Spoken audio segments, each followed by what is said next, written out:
Ya, teman-teman semua, mungkin sini aku coba jelasin ulang lagi terkait metode apa sintaks dual primal. Tadi mungkin kurang jelasnya pas aku masih di luar ya.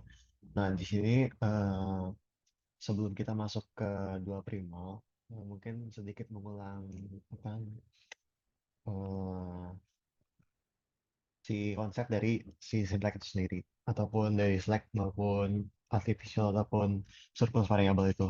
Nah, Syntax ini sendiri merupakan salah satu metode linear programming, artinya dia tuh bisa digunakan untuk suatu eh, persamaan ataupun optimasi yang sifatnya itu linear. Jadi kayak misalnya persamaannya itu adalah ya sama dengan x1 tambah x2 tambah x3. Nah, ini tuh masih bisa. Tapi kalau misalnya persamaannya ya misalnya sama dengan x1 kuadrat. Nah, ini udah nggak bisa gitu. Jadi itu nggak bisa pakai linear programming. Nah, di sini bagus dulu. Nah, kalau untuk kita kan mengenal ada tiga constraint ya kalau untuk persamaan maupun ketidaksamaan.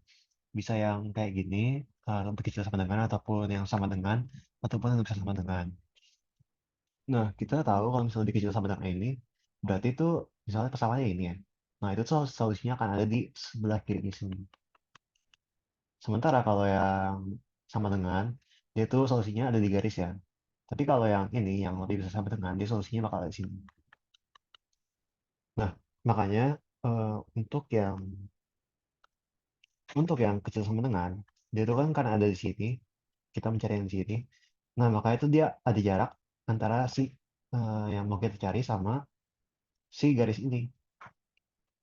Nah, makanya ada namanya di sini tuh namanya slack variable. Slack itu artinya dia tuh kurang berapa sih supaya nanti bisa jadi satu. Karena kan kita nanti pas di augmented formnya kita bakal pakai yang sama dengan lagi. Sama dengan sorry, bukan yang kecil sama dengan lagi gitu.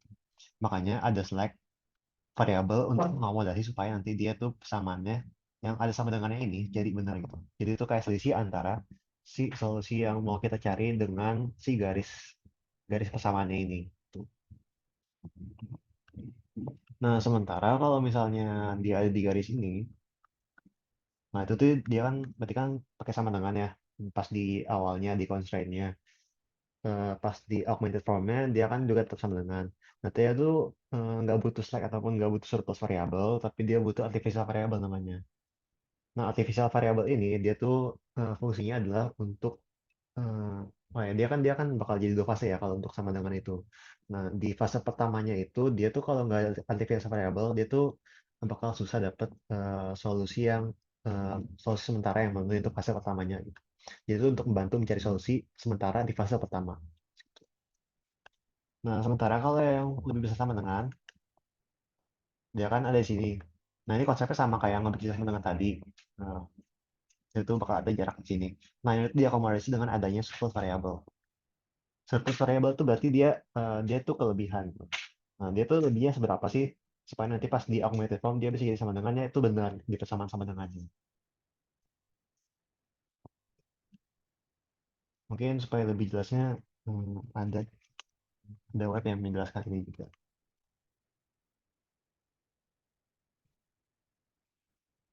Nah, ini mungkin bisa lebih menjelaskan ya.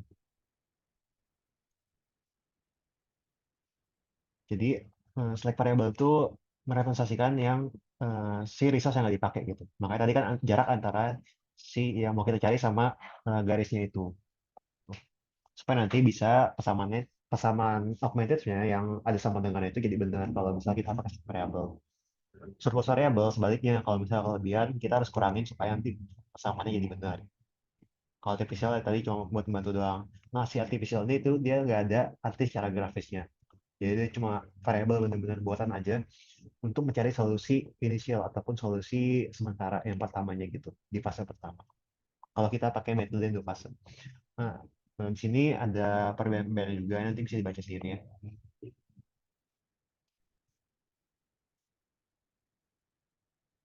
Nah, di sini mungkin sedikit pengantar terkait dengan dual primal. Kalau misal di SMA mungkin kalian udah pernah belajar yang namanya inverse fungsi gitu. Misalnya f x ini fungsi awalnya sama dengan x1 tambah x2. Nah, kalau kita juga mengenal namanya f inverse Sorry, ini ada minus. Nah, si dual dual ini tuh kayak si f inverse x ini. Jadi awalnya kita punya fungsi kan kayak gini, misalnya x sama x2. Sekarang kita jadinya eh, jadi berubah jadi f y gitu misalnya. Jadi ini kan misalnya nih y sama dengan x sama x2. Terus nanti ini f sama dengan y1 tambah titik. Nah, jadi kita mengubah yang awal fungsi x, kita ubah jadi fungsi y. Nah, itu kan kalau inverse. Nah, di dual primal sama juga. Cuma bedanya kita nanti bakal pakai matriks biar lebih mudah. Tuh.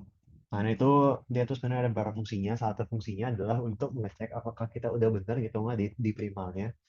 Ataupun juga kadang-kadang bisa membantu supaya nanti kita menghitungnya lebih gampang.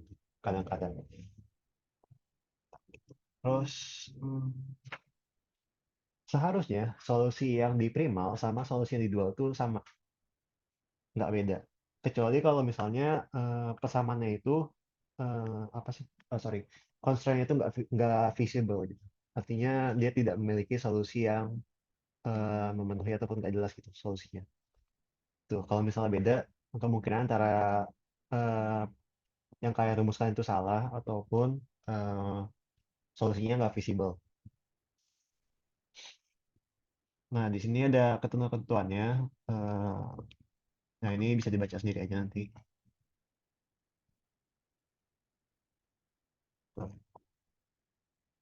Nah, ini mungkin langsung ke contohnya aja.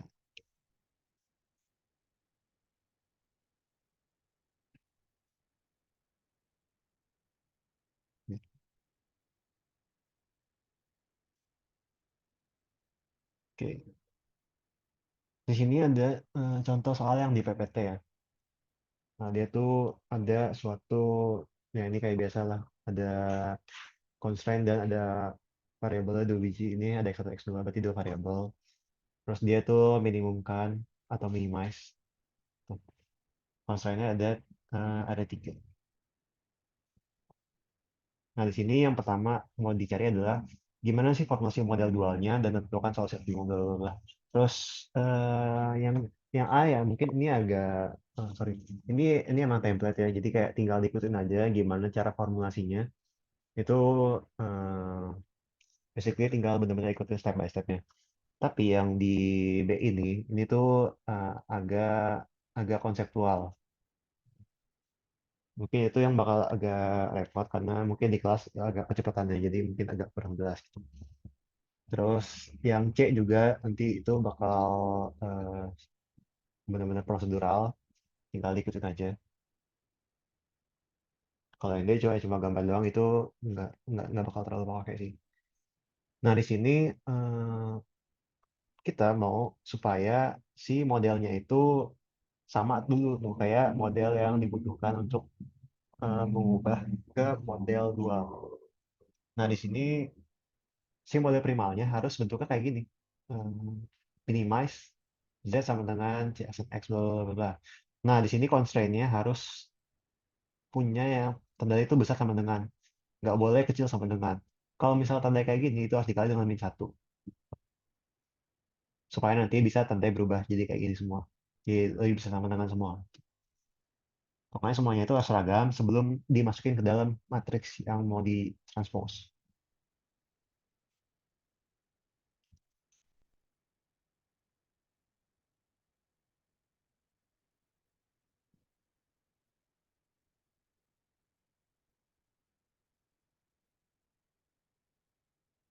Nah, di sini karena semuanya udah kecil sama dengan semua ya di sini kebetulan. Jadi udah aman. Sorry, harus dikali min satu semua supaya nanti dia jadi lebih bisa sama dengan. Dia lebih bisa sama dengan. Nah, di sini kalau yang si objektifnya udah benar, dia udah pakai minimum kan, jadi nggak usah diubah lagi. Tuh. Nah, tadi kita mengubah si yang ini dan ini ke dalam matriks. Nah, makanya dapat nanti kayak gini bentuknya. Ini kan bentuk aslinya kan Z sama dengan min X1 min 2 X2. Nah, ya kan benar. Nah, ini tuh kayak di SMA ataupun TPB ataupun Mantek ya lupa. Nanti coba dilihat aja, dilihat ulang cara perumusan persamaan dengan matriks. Sorry, cara mengubah persamaan ke dalam bentuk matriks. Nah, yang persamaan juga sama aja konsepnya. Ini, kayak gini. Terus ini ya non negatifnya sama juga. Sebenarnya ini nggak terlalu penting banget sih, karena udah pasti non negatif kalau untuk optimasi suatu ya optimasi dalam mata pelajaran ini lagi mata kuliah ini. Nah, di sini ada yang pakai aksen-aksen ini. Nah, dia tuh ini PPT emang kurang menjelaskannya. Di sini tuh sebenarnya pakai aksen itu dia tuh karena si eh, si kolomnya lebih banyak daripada barisnya. Di sini cuma satu baris, sementara kolomnya ada tiga. Sementara kalau misalnya di A ini tuh nggak pakai aksen karena di sini barisnya ada tiga, tapi kolomnya cuma dua. Itu jadi barisnya lebih banyak. Sebenarnya itu cuma penamaan aja, jadi nggak terlalu penting selama kalian tahu tuh yang mana yang harus dipakai gitu. Jadi mau namanya apa aja bebas gitu. Mau mau C aksen, C transpose atau apapun itu sama aja. Terus di model dualnya kita mengubah yang tadinya minimum kan di sini, yang minimum ini diubah menjadi maksimum kan. Terus tadi kita udah punya, nah ini tuh tadi Z itu diubah jadi D. Ini sebenarnya namanya mau apa aja bebas. Tuh. Nah, di sini tuh tadi kita udah punya B. B-nya tadi yang ini. Sorry. Nah, yang ini B.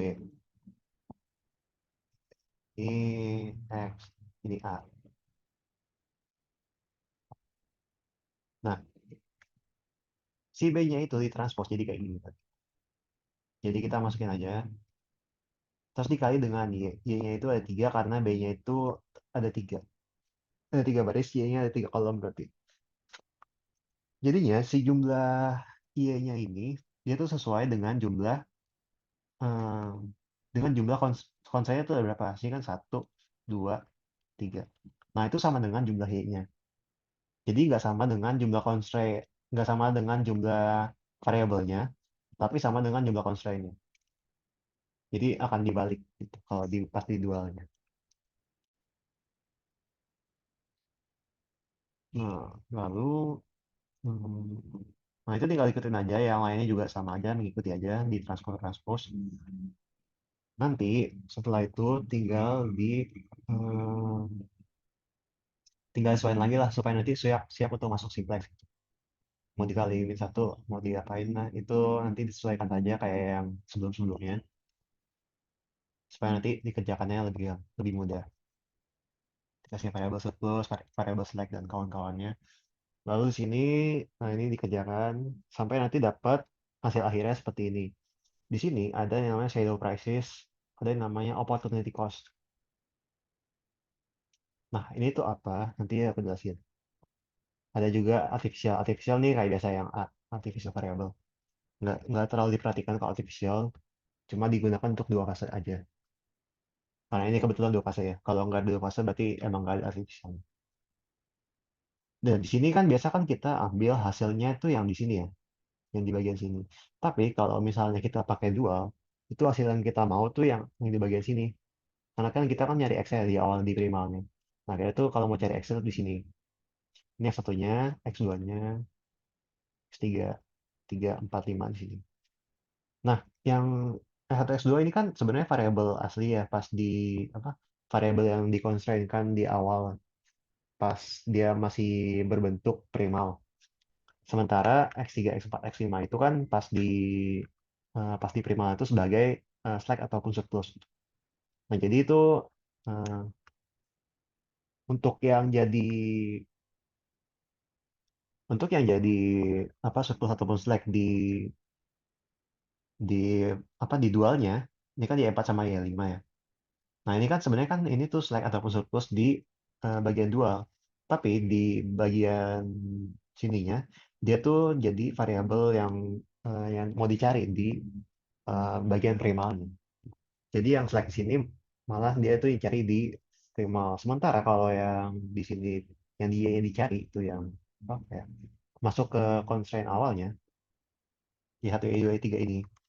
Nah, dia tuh pas di di primalnya itu dia tuh jadi X3 X4 X5 gitu yang slack ataupun surplus eh, di bagian primalnya. Nah, jadi itu agak kebalik gitu. Kalau untuk yang dual sama primal ini. Nah, ini tuh nilainya tetap pakai yang ini. Kalau misalnya kita disuruh nyari nilai ya, nah itu tuh yang ini. Tapi kalau misalnya kita mau nilai X, kita pakai yang bawah ini.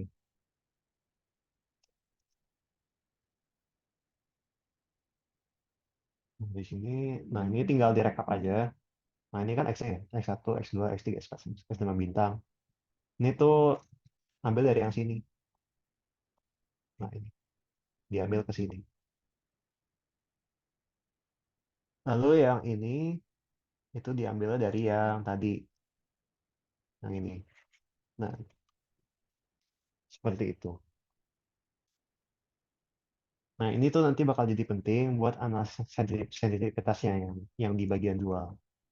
Nah, sebelumnya kita harus memahami dulu apa sih artinya si opportunity cost ataupun shadow price tadi itu.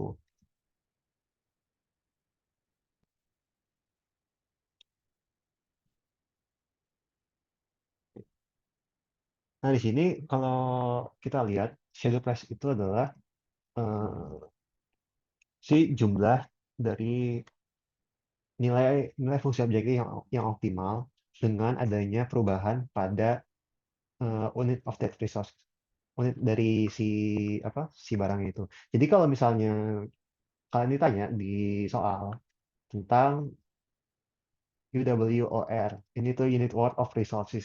Nah, itu tuh berarti shadow price-nya. Nah, jadi kalau misalnya shadow price itu pengertiannya adalah si eh, berapa sih perubahan si eh, nilai optimumnya terhadap perubahan dari unitnya itu. Tuh. Nah, nanti mungkin lebih jelasnya ada di contoh soal yang B tadi. Terus opportunity cost itu sendiri adalah si apa namanya? Si perbedaan antara cost yang sekarang dengan cost yang seharusnya gitu ataupun yang optimal. Nah, itu nanti untuk contohnya di sini ada kalau nggak salah.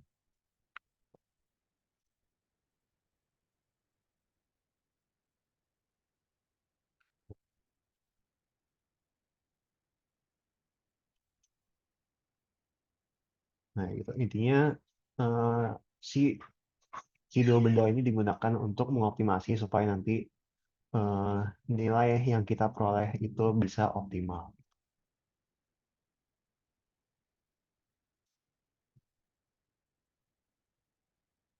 Mungkin sebelum kita ke sensitivitas, kita coba ke sini dulu. Nah, ini contoh yang di UTS ya, ini contoh formulasi dari primal ke dual. Di sini yang ini sedikit mengulang, yang tadi awalnya minimize, sekarang jadi maximize itu di dualnya. Terus ini yang tadi Z jadinya di penyebutan aja. Lalu eh, tadi kan kayak gini ya persamaannya. Terus sekarang jadi kayak gini. Kalau kalian lihat di sini yang tadi awalnya menjadi apa namanya? Menjadi sisi kanan ini di sini itu jadi eh, apa namanya? Koefisien di persamaan objektif yang di dualnya gitu. Ini sama. Sementara yang tadi awalnya jadi koefisien di fungsi objektif si primal, nah dia tuh bakal jadi di sini tuh jadi sisi kanan dari yang dualnya ini, constraint dualnya.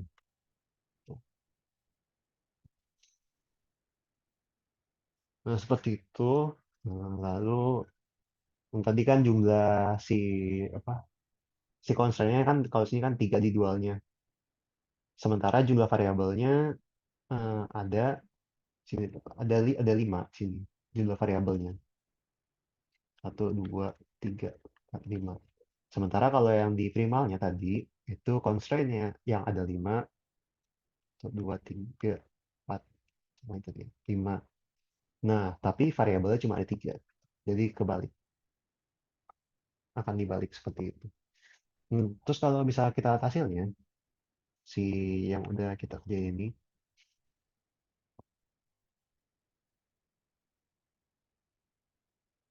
nah ini hasil yang primal, ini primal, ini dua. Kalau kita lihat di sini, yang sisi kanan ini, BB-nya ini, itu sama persis kayak yang di bawah sini, sama persis. Sementara yang di sini itu sama persis dengan yang ini. Jadi akan dibalik gitu. Ini kayaknya agak salah tanda minusnya, tapi ya nilainya udah benar. Seperti itu, jadi tinggal dibalik aja. Kalau misalnya udah sama, berarti jawabannya udah benar.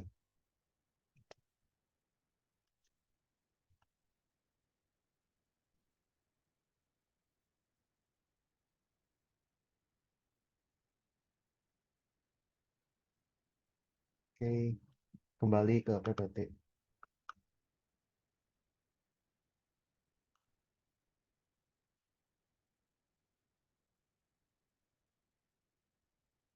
Nah, ini mungkin aku coba membantu karena di PPT-nya kurang kurang jelas ya penjelasannya. Di sini aku coba kupas tadi yang si apa constraint awalnya ataupun bentuk soal di awalnya sama tadi hasil yang udah kita hitung di bagian dual si Y bintangnya itu. Nah, di sini disebutkan bahwa karena Y satu bintang sama dengan delta satu delta B satu itu sama dengan dua, lalu sumber daya yang ini adalah batas aktif. Nah, jadi itu disebutkan bahwa eh, mana ya? Ini tuh delta B satu ini maksudnya adalah sisi kanan, perubahan sisi kanan di pembatas satu yang awal ini. Nah, jadi yang ini yang dia. Jadi karena di sini ada nilainya, di sini ini tuh nilai dua ya. Nah, maka di sini berarti ini jadi batas aktif. Ini aktif. Sementara kalau misalnya kita di Y2 dan Y3 bintang, itu kan di sini nilai nol. Berarti dia yang ini sama yang ini tuh nggak aktif. Batasnya nggak aktif. Artinya tidak menentukan si nilai Z-nya ini.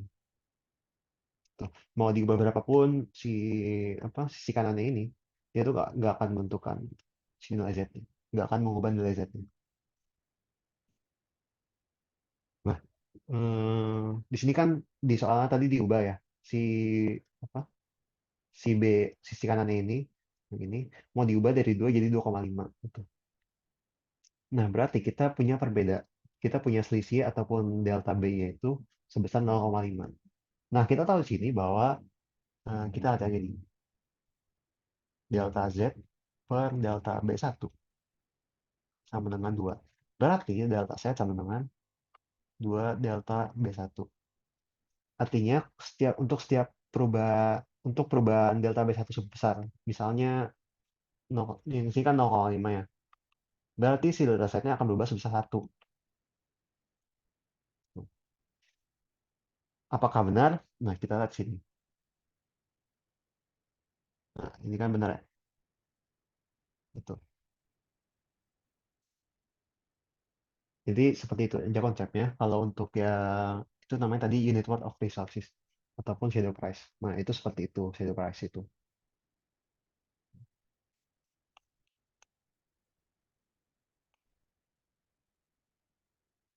Nah, nah ini tadi ya. Berarti ini aktif, ini nggak aktif, ini nggak aktif. Tuh, si constraint-constraint tadi. Kalau y empat dan y lima ini nggak dilihat karena dia tuh apa, di primalnya tuh nggak ada tuh. Nggak ada constraint-nya cuma ada 3. Jadi ya sampai y tiga aja. Jadi satu ini mewakili persamaan pertama. Batas apa constraint pertama, jadi mewakili constraint kedua, yang ketiga itu mewakili constraint ketiga. Kalau dia ada nilainya, berarti dia constraint-nya aktif. Sementara kalau misalnya nilai nol, berarti dia nggak aktif. Gitu aja.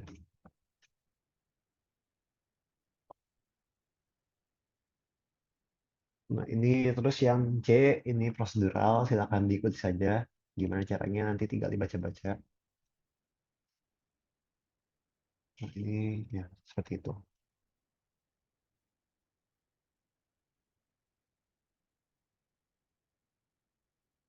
Jadi kalau kita lihat di sini, ini tuh eh, shadow price ini adalah yang atas ini. Ini shadow price atau unit worth of resources. Sementara yang ini adalah opportunity cost. Gitu. Oke, sekian untuk tutorial dual primal.